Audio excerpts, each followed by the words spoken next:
Le Colorado provençal se situe dans le massif des Ocres du Luberon. Le site a été créé à la fois par la nature et par les hommes, les ocriers.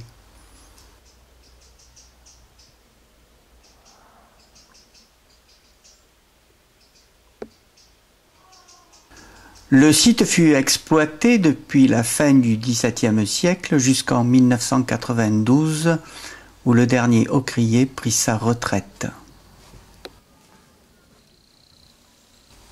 Les ocriers éventraient la terre pour arracher les précieux pigments, déclinant 1000 couleurs et donnant naissance à des paysages aux formes fantastiques.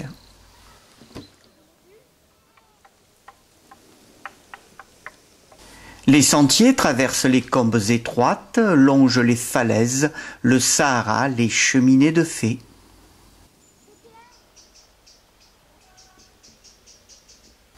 Il y a plusieurs millions d'années, la mer se retire en laissant derrière elle des bancs de sable enrichis d'une argile ayant pour particularité de contenir du fer.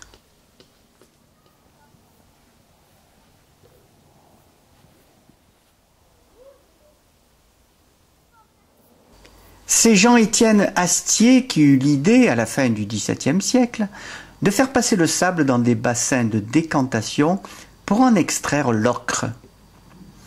Il le fit ensuite cuire pour en garder les propriétés colorantes.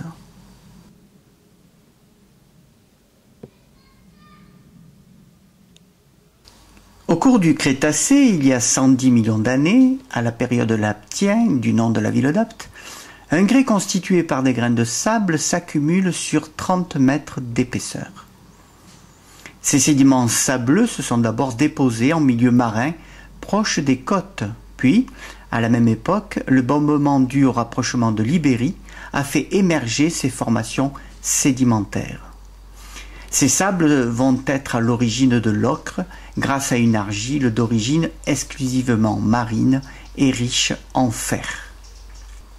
La présence de manganèse, d'aluminium et de silicate sont à l'origine d'autres gammes de couleurs et des 24 teintes officiellement recensées, qui vont du gris au vert en passant par le jaune et le rouge.